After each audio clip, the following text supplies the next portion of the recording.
నిజంగానే MP Narender Reddy jacket లేపి Suresh jacket లేపి మేమేదో కావాలనుకుంటే చేసినట్టు మీరు పోతే మీకే అర్థమవుతుంది.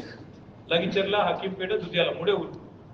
ఆ 3 ఊళ్ళలో మీరు పోయి గొట్టాలు పెడితే రాదా మొత్తం డైరెక్ట్ ట్రీట్మెంట్? వాడు వీడు పోలీసు వాళ్ళు నిజంగా కూడా ఘోరాత్ఘోరంగా ప్రవర్తిస్తున్నారు.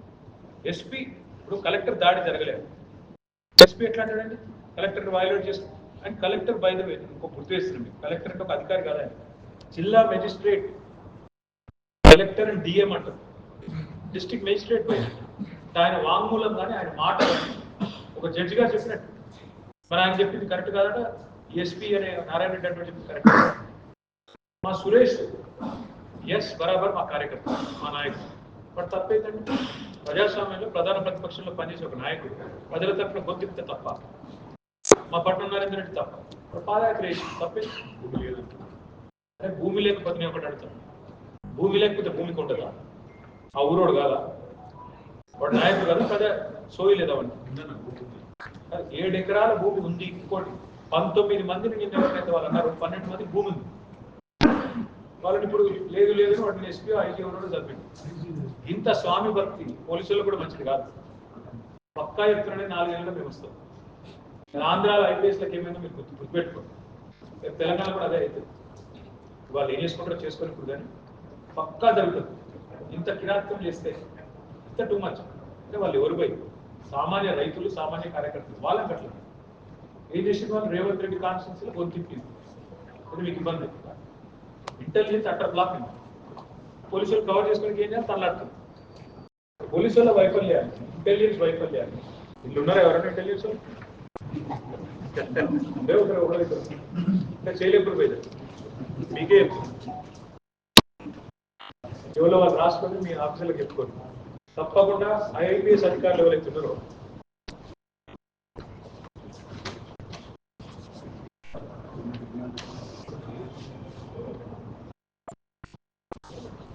పట్నం నరేందర్ రెడ్డి గారు ఇప్పుడే రిలీజ్ చేసిండు, జడ్జి గారికి ఉత్తరం రాసిండు, ఆయన సంతకం పెట్టి రిలీజ్ చేసిండు. నిన్న రిమాండ్ రిపోర్ట్ అంతా బక్వాస్, పోలీసులు కలవలేదు, మాట్లాడలేదు, అంత విచార రిపోర్ట్. పోలీసులు బుకప్ చేసిన రిపోర్ట్ను నరేందర్ రెడ్డి సొంతంగా తన సంతకం పెట్టి అఫిడవిట్ డిప్యూటీ సూపరింటెండెంట్ జైలు దానికి సంతకం పెట్టిన ఆయన మీ కాపీలకు పంపిస్తాయి. తీసుకొని వాట్సాప్లో పంపిస్తాను చూసుకోండి. రిమాండ్ రిపోర్ట్ బోగస్, పోలీసులు పెట్టిన కేసు బోగస్. నరేందర్ కన్ఫెషన్ ఇచ్చిండు, నరేందర్ ఏదో దొంగిపోయిండు, కేటీఆర్ పేరు చెప్పేసిండు. నేనంతా అడిగి మీరు కూడా ప్లేట్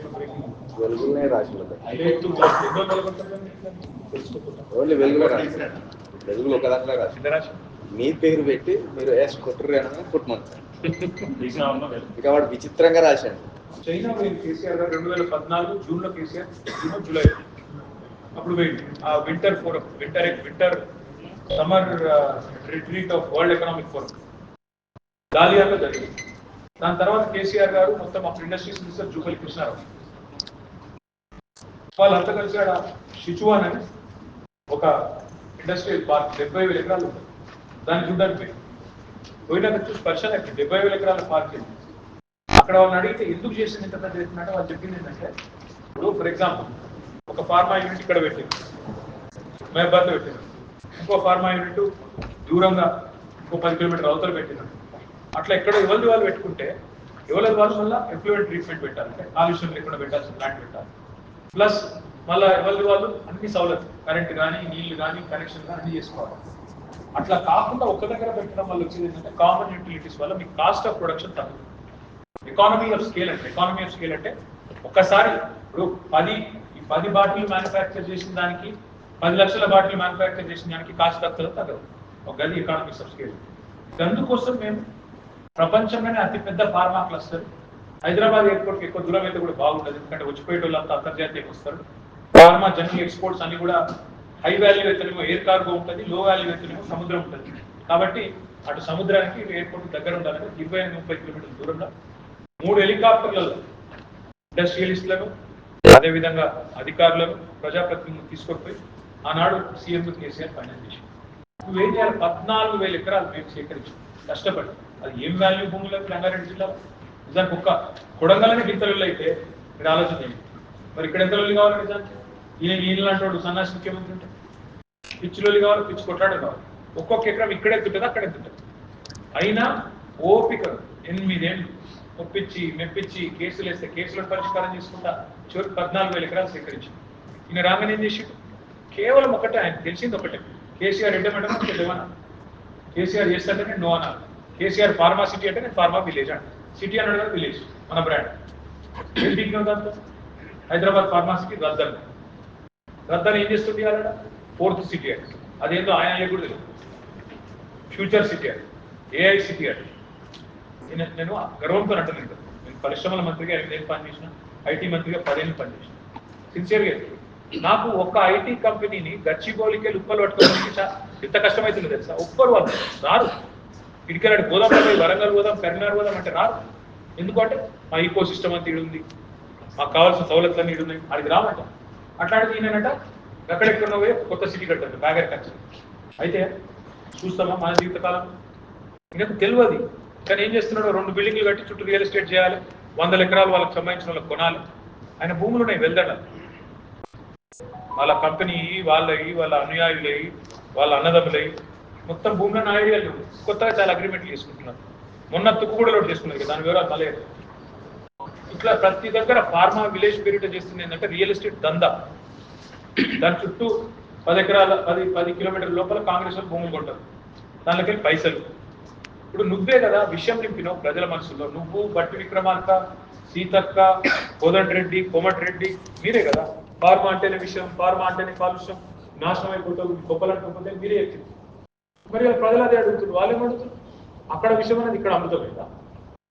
ఫార్మా ముచ్చటలో విషయం అయితే ఒక చోట మేము కాన్సన్ట్రేట్ చేసి అంతర్జాతీయ ప్రమాణాలతో 0 ఎఫ్లూయెంట్ డిశ్చార్జ్, 0 పొల్యూషన్ కట్టాలనుకున్నదేమో విషయం అంటే నువ్వు కొడంగల్లో పెట్టేది అమృతం ఎట్లయితుంది? ఈ ప్రశ్నకు వాళ్ళ దగ్గర సమాధానం లేదు. కొన్ని కనీసం కూడా దేకుతుండ పాపం వాళ్ళు 9 నెలల నుంచి తనలాడుతున్నారు రైతులు. మీరు కావాలంటే చిన్న చిన్న పేపర్ కటింగ్లు తెప్పించుకోరు జిల్లాకి. 9 నెలలకి వెళ్ళి వాళ్ళు తనలాడుతున్నారు, తిరుగుతున్నారు.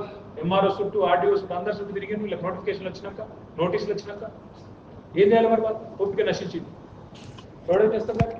ఇంకోటి నేను ఒకటి అడుగుతున్నాను కదా, దయచేసి ఆలోచించండి, చాలా సంయమనంతో ఆలోచించండి. ఓ కేటీఆర్, నరేందర్ రెడ్డి మేము అంత శక్తివంతులమా ఈరోజు? మా ప్రభుత్వం లేదు.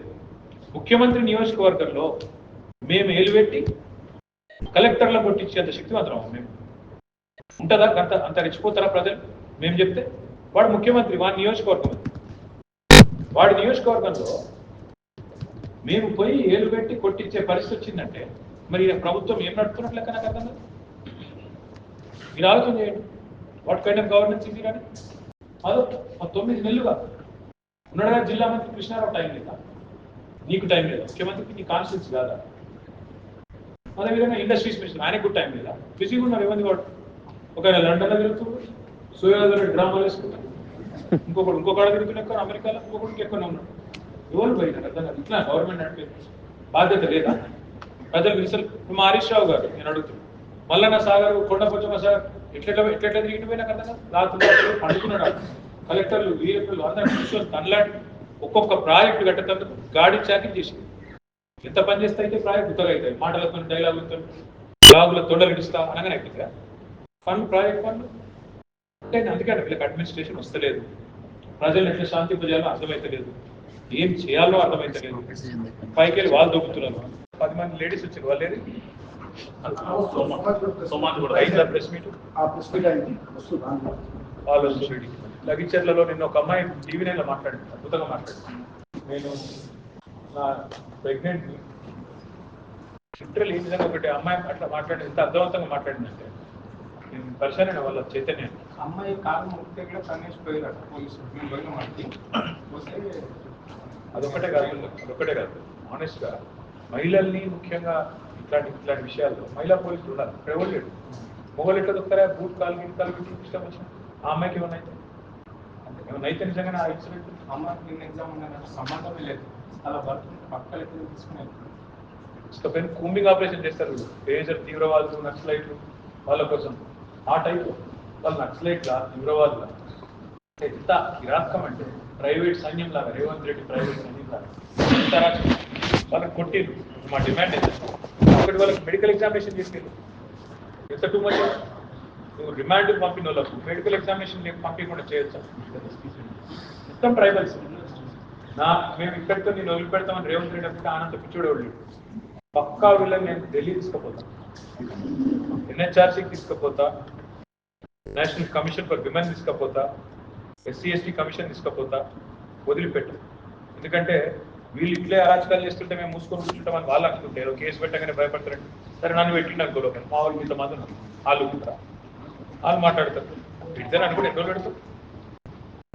లోకల్ బయటికి రావాలి కదా, వస్తా మళ్ళీ మాట్లాడతా, ఇంకెక్కువ మాట్లాడతా. కాబట్టి నేనేమంటున్నా అంటే దయచేసి మీతో కూడా ప్రార్థన,